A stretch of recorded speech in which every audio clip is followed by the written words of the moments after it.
नमस्कार दोस्तों, स्वागत है आप सभी का आपके अपने चैनल हमारे संस्कार में। आज हम आपके सामने प्रस्तुत करने के लिए लेकर आए हैं वरुथिनी एकादशी व्रत की कथा। लेकिन उससे पहले प्लीज़ हमारे चैनल को सब्सक्राइब करें, वीडियो को लाइक करें, ज़्यादा से ज़्यादा शेयर करें, बेल आइकन को भी दबाना ना भूलें। कमेंट्स बॉक्स में जय श्री कृष्णा हर हर महादेव लिखना ना भूलें।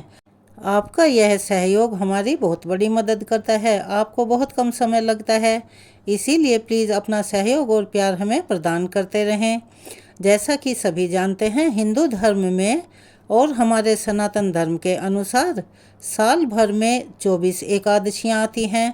जब भी अधिक मास होता है तो इनकी संख्या बढ़ जाती है। सभी एकादशियों का अपना महत्व है और सभी को अति पवित्र और पावन माना जाता है। लेकिन बैसाख मास के कृष्ण पक्ष में पड़ने वाली एकादशी, जिसे कि वरुथिनी एकादशी के नाम से जाना जाता है, इस एकादशी का विशेष महत्व होता है। यह भगवान विष्णु को समर्पित है। वरुथिनी का अर्थ है सुरक्षा या कवच, और ऐसा माना जाता है कि इस दिन व्रत रखने से व्यक्ति के सभी जन्म जन्मांतरों के पापों का नाश हो जाता है और वह प्राणी पापों से मुक्त हो जाता है। जो भी प्राणी इस दिन व्रत रख के भगवान विष्णु की पूजा विधि विधान से करते हैं, उनके जीवन में सिर्फ खुशियां ही खुशियां होती हैं और अंत में वो मोक्ष के अधिकारी बन जाते हैं। और अगर व्रत ना रख पाएँ तो आप इस दिन कथा अवश्य ही सुने और भगवान विष्णु की जी लक्ष्मी माँ के साथ जितने भी आपकी सामर्थ्य हो, जितना आपके पास समय हो, उसके अनुसार पूजा अर्चना अवश्य ही करें।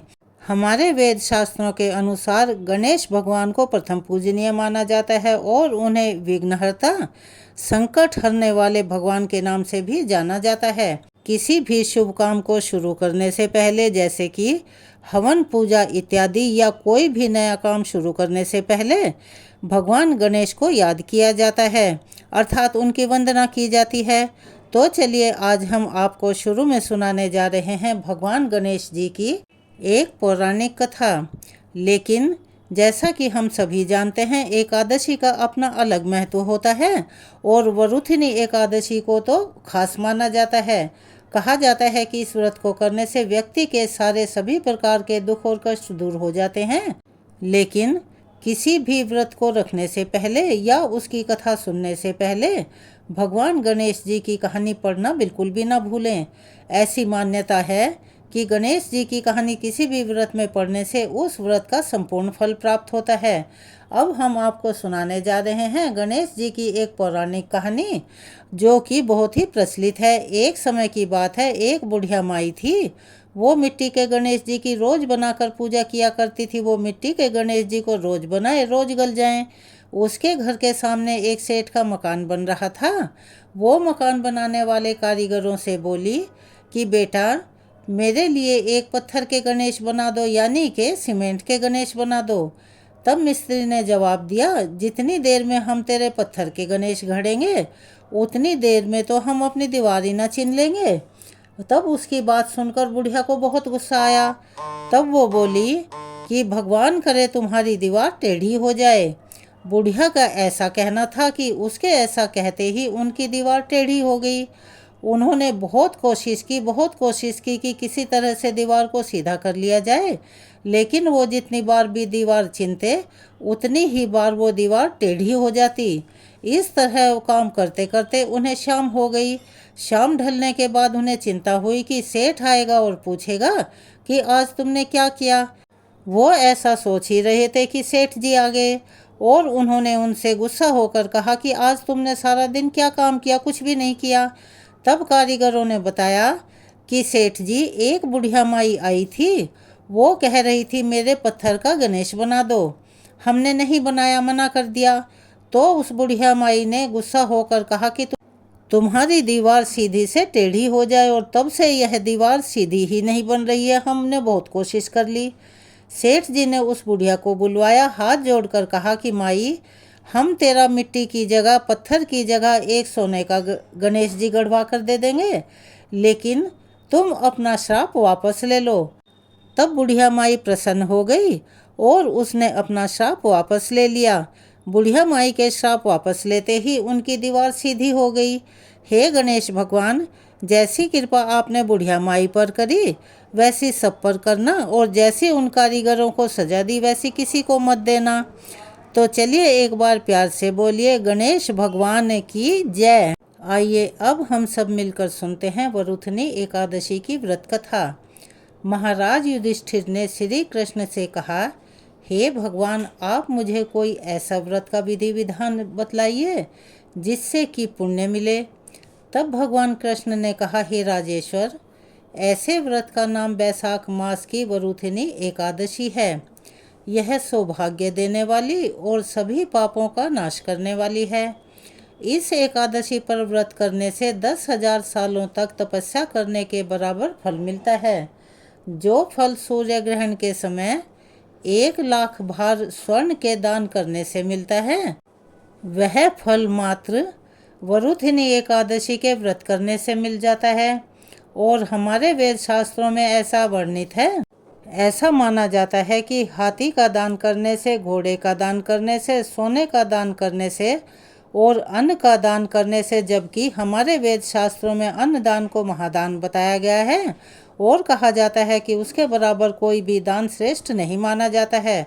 अन्न दान से देवता, पितृ और मनुष्य तीनों तृप्त हो जाते हैं।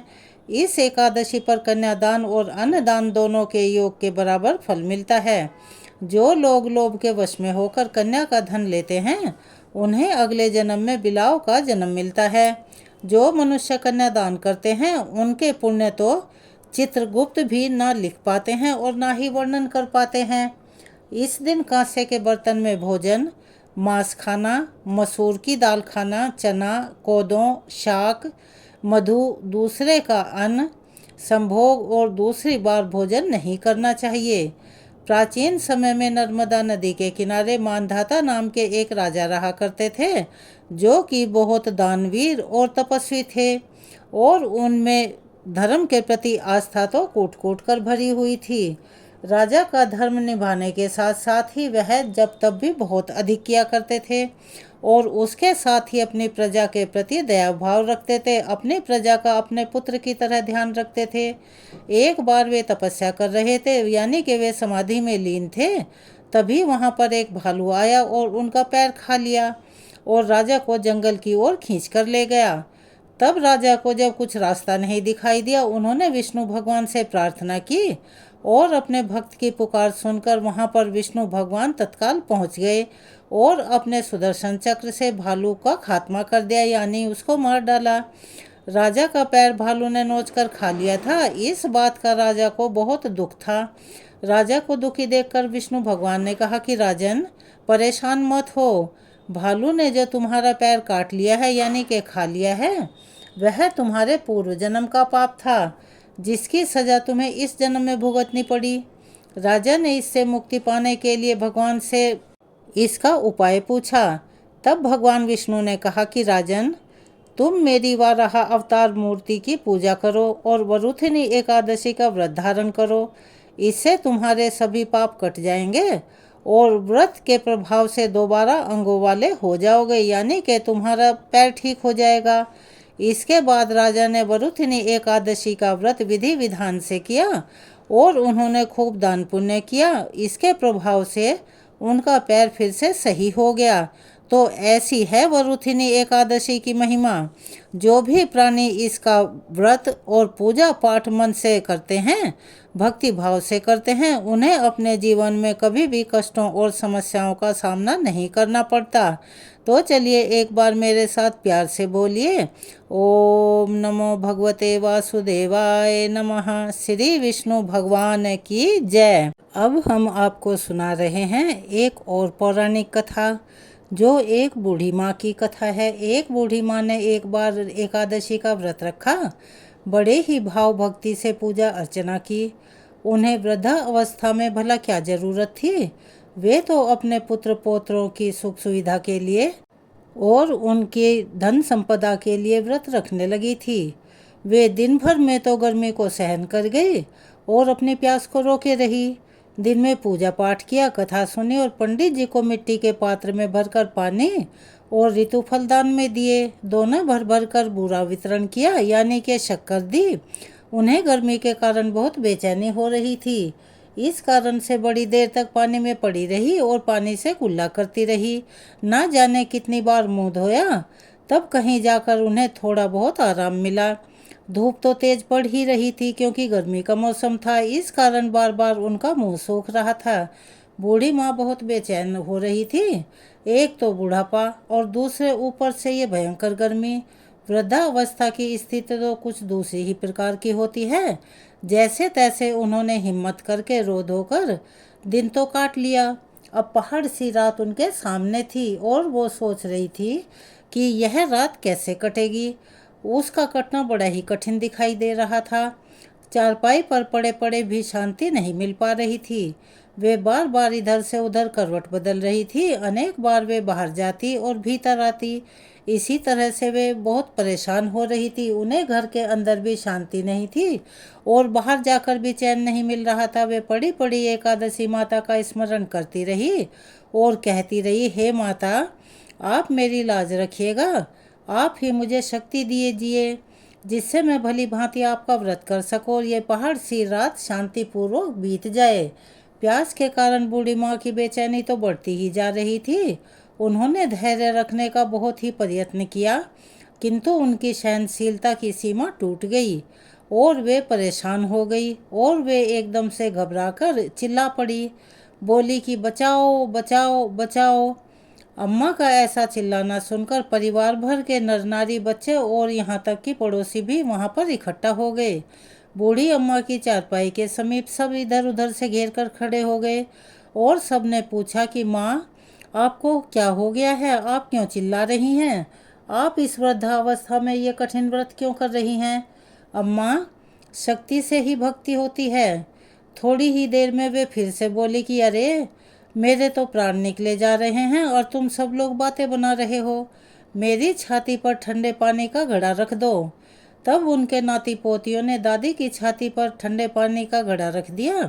तब कहीं उन्हें जाकर थोड़ा सा आराम मिला और थोड़ी देर के लिए उनकी आंखें बंद हो गई और उन्हें एक झपकी आ गई। एकादशी माता ने सोचा कि ये बूढ़ी अम्मा तो बड़ी ही सख्त हैं और अपने भक्ति भाव के प्रति अडिग हैं। क्यों न जाकर इनकी परीक्षा ले ली जाए। माता रानी आधी रात को मुर्गा बनकर टेर लगाने लगी, यानी कि बांग देने लगी। मुर्गे की बांग की आवाज़ सुनकर दादी जल्दी से उठी और बाहर जाकर आसमान की तरफ देखा, किंतु आसमान में कहीं भी उन्हें भोर का तारा दिखाई नहीं दे रहा था। वे सोचने लगी कि ये भला मुर्गा इस समय क्यों और कैसे बांग दे रहा है। उन्हें की प्यास तो बढ़ती ही जा रही थी। थोड़ा बहुत उनका मन भी विचलित होने लगा था, किंतु अंत में उन्होंने अपने व्रत का याद करके दृढ़ निश्चय किया कि अब मैं व्रत को पूर्ण करके ही छोड़ूंगी, चाहे इस व्रत को पूरा करने में मेरी जान ही चली जाए। ये सोचकर वे फिर से चारपाई पर शिथिल होकर लेट गई, यानी कि बिना हिले डुले लेट गई। थोड़ी ही देर में एकादशी माता ने उनकी फिर से परीक्षा लेनी चाहिए। माता ने एक छोटी सी बालिका का रूप धरा और एक गिलास में शरबत लेकर उनके सिरहाने पर आकर खड़ी हो गई और आवाज़ लगाकर जोर से बोली कि दादी, सवेरा हो गया है, आप हाथ मुंह धोकर यह शरबत ले लो।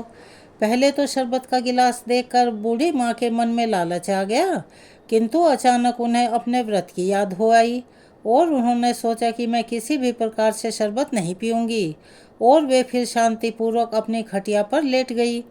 फिर थोड़ी ही देर में उन्हें ऐसा लगा कि जैसे किसी ने उन्हें पानी के कुएं में ढकेल दिया हो। वे बड़ी देर तक उस कुएं में हाथ पांव मारती रही, किंतु उन्होंने अपने मुंह में एक भी पानी की बूंद नहीं जाने दी और वे दृढ़तापूर्वक अपना व्रत करती रही। थोड़ी ही देर में न जाने कहाँ से सामने आग जलने लगी, जिससे कि कमरे में भारी गर्मी हो गई। प्यास के कारण उनके प्राण निकलने लगे, किंतु बूढ़ी अम्मा का कुछ भी नहीं बिगड़ पाया। वे जहाँ की तहाँ मुस्कुराती हुई सी बैठी रही। थोड़ी ही देर में बाहर प्रकाश दिखाई देने लगा। ऐसे लगा कि जैसे सवेरा हो गया हो। बूढ़ी अम्मा ने जब बाहर निकल कर देखा तो समझ गई कि अभी सवेरा होने में तो 3-4 घंटे बाकी हैं। यह जानकर वे शांतिपूर्वक लौट आई और अपनी चारपाई पर लेट गई और फिर उन्हें थोड़ी देर में फिर से बेचैनी हुई तो वो इधर उधर घूमने फिरने लगी। एकादशी माता ये बात अच्छी तरह से समझ चुकी थी कि ये बूढ़ी अम्मा किसी भी प्रकार से अपने व्रत से नहीं डिग सकती हैं। वे उनके सत्यव्रत को अच्छी तरह से समझ गई थी। सवेरा होते ही बूढ़ी माँ ने स्नान किया, भगवान का विधि विधान से पूजन किया, एकादशी माता की कथा सुनी, ब्राह्मणों को बुलाया, उन्हें भोजन करवाया और दक्षिणा दी। तब कहीं जाकर उन्होंने जल ग्रहण किया। कन्याओं को भोजन कराने के बाद अम्मा ने स्वयं भोजन किया। उस श्रेष्ठ व्रत के प्रताप से बूढ़ी अम्मा की आयु भी बढ़ गई। उनका घर परिवार हरा भरा हो गया, यानी कि उसमें सुख समृद्धि आ गई। घर में अब उनके कोई भी किसी भी चीज़ का अभाव नहीं था। वे हर तरह से सुख साधनों से संपन्न हो गई। नाती पोतों नातिनों से उनका घर भर गया और वे उसी दिन से 12 महीने की एकादशी का व्रत करने लगी। एकादशी माता के व्रत के प्रताप से इस संसार में हर प्रकार के सुखों को भोगकर अंत में वे श्री हरि के धाम बैकुंठ धाम को चली गई। तो ऐसा है ये तुरंत फल देने वाला 11 माता का व्रत। उसी समय से संपूर्ण उत्तर भारत में यह व्रत रखा जाने लगा, यानी कि शुरू हो गया, और लोगों के दुख और दारिद्र्य दूर होने लगे। कलयुग में यह व्रत अधिक प्रभावपूर्ण है। इस कारण से सारे देश की महिलाएं आज तक इस व्रत को भूल नहीं पाई हैं। उन्हें इस व्रत को करने की विशेष इच्छा रहती है और वे एकादशी का इंतज़ार करती हैं। तो यह थी आज की कथाएं। आपको कैसी लगी? हमें उम्मीद है कि ये कथाएं सुनकर आपको शांति मिली होगी, सुकून भी मिला होगा और आपके मन को तृप्ति भी हुई होगी। अगर आपको ये कथाएं अच्छी लगी तो कमेंट्स बॉक्स में अपनी राय अवश्य ही लिखिएगा। अगर आप चैनल पर नए हैं, अभी तक चैनल को सब्सक्राइब नहीं किया है, तो आप सभी से निवेदन है, प्लीज़ हमारे चैनल को सब्सक्राइब करें, वीडियो को लाइक करें, ज़्यादा से ज़्यादा शेयर करें, बेल आइकन को भी दबाना ना भूलें। कमेंट्स बॉक्स में ओम नमो भगवते वासुदेवाय नमः, हर हर महादेव लिखना ना भूलें, क्योंकि यह व्रत विष्णु भगवान को समर्पित होता है। तो विष्णु भगवान की जय भी अवश्य ही लिखें। अपना सहयोग और प्यार हमें ऐसे ही प्रदान करते रहें। धन्यवाद।